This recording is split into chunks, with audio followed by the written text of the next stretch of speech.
नमस्कार दोस्तों, जय हिंद, जय भारत। दोस्तों, आज हम इस वीडियो में जानेंगे निबंध लेखन। निबंध का विषय है समुद्र तटीय त्रासदी। इससे संबंधित प्रश्न मध्य प्रदेश की बोर्ड व लोकल परीक्षाओं में तथा सीबीएसई की बोर्ड व लोकल परीक्षाओं में पूछे जाते हैं, इसलिए आपको ये वीडियो ध्यानपूर्वक देखना चाहिए।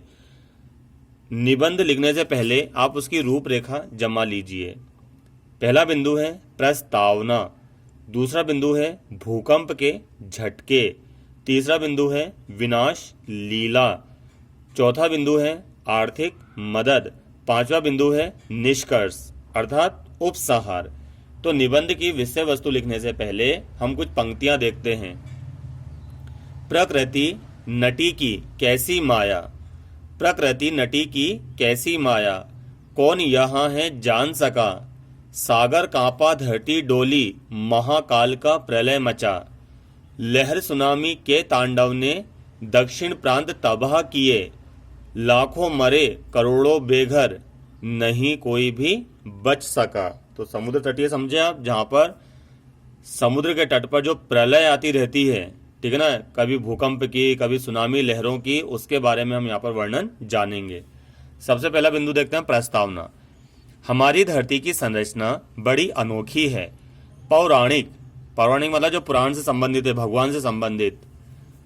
पौराणिक ग्रंथ कहते हैं कि धरती के नीचे जल है, जल पर कश्यप तैर रहा है, कश्यप मतलब कछुआ तैर रहा है, कश्यप पर शेषनाग फन फैलाए बैठे हैं, उसी पर यह ब्रह्मांड टिका हुआ है। वैज्ञानिक कहते हैं कि पृथ्वी अपनी कीली पर अवलंबित है। ईश्वर जाने क्या कैसा है, मतलब क्या सच है और क्या झूठ। हाँ, कभी कभी यह धरती डोलती है, भूकंप के झटके आते हैं और तबाही मचती है। अब तक अनेक बार हम धरती माता के कोप के शिकार हो चुके हैं। 26 दिसंबर 2004 की रविवार की सुबह कहर बनकर मानवता पर टूट पड़ी और देखते ही देखते तबाही मच गई। अब हम देखते हैं भूकंप के झटके। वर्ष 2004 की विदाई बेला में मात्र 5 दिन ही शेष थे कि इंडोनेशिया के सुमात्रा में समुद्र के नीचे 8.9 तीव्रता के भूकंप के झटकों से उठी प्रलयंकारी लहरों अर्थात सुनामी लहरों, यानी कि प्रलयंकारी लहरों ने मलेशिया, थाईलैंड, श्रीलंका को झकझोरते हुए भारत के अंडमान निकोबार, तमिलनाडु, केरल, आंध्र प्रदेश, पांडिचेरी, उड़ीसा व बंगाल के तटीय क्षेत्रों को हिलाकर रख दिया। हिंद महासागर में पहली बार पैदा हुई ये लहरें बहुत ही ऊंची थी। कुछ ही क्षणों में सर्वनाश का परिदृश्य सामने था। सरकारी आंकड़ों के अनुसार 30 से 40 हजार मौतें आंकी गई तथा इतने ही लोग लापता बताए गए। भारत में 20 से 25 हजार मौतें हुई। अब हम देखते हैं विनाश लीला। सुनामी लहरों ने मछुआरों, नमक के मजदूरों तथा तटीय वासियों को लील लिया, मतलब खा गई उनको ये लहरें। जन धन हानि का आकलन संभव नहीं है। संचार, विद्युत, पानी, यातायात आदि की व्यवस्था ध्वस्त हो गई।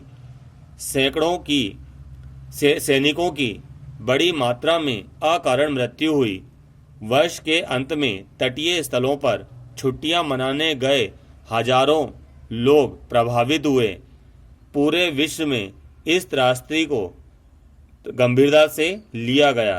अंडमान में वायु सेना का बेस तबाह हो गया। श्रीलंका में भी 40,000 के करीब मरे, यानी 40,000 के करीब लोग मरे।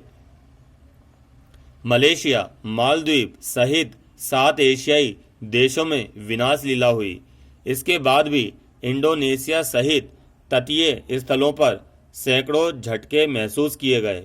भारत ने सुनामी सूचना प्रणाली से जुड़ने की योजना बनाई। फिर देखते हैं हम आर्थिक मदद। भारत के प्रभावित तटीय क्षेत्रों पर हुई विनाश लीला के निवारणार्थ शासन ने तत्काल 500 करोड़ की आर्थिक मदद की। सारा राष्ट्र मानवता के संरक्षण के लिए आगे आया। तत्कालीन प्रधानमंत्री डॉक्टर मनमोहन सिंह, श्रीमती सोनिया गांधी, नटवर सिंह, लाल कृष्ण आडवाणी आदि ने प्रभावित क्षेत्रों का दौरा किया। स्वयंसेवी संस्थाएं आगे आईं और आपदा के क्षणों में बेसहाराओं को सहारा मिला। हुडको, रिजर्व बैंक, भारतीय जीवन बीमा निगम ने पीड़ितों के आंसू पोंछने का संकल्प लिया और घाव पर मरहम लगाया। अब हम देखते हैं अंत में उपसंहार। पर्यावरण असंतुलन एवं बढ़ती जनसंख्या के दबाव में ऐसी प्राकृतिक आपदाओं का शिकार हमें होना पड़ता है, चाहे उत्तराखंड की बाढ़ ही क्यों ना हो वो। यह विधि की विडंबना ही है कि प्राय हमें ऐसी ही त्रासदी का शिकार होना पड़ता है। इसके बचाव का कोई उपाय नहीं सूझता।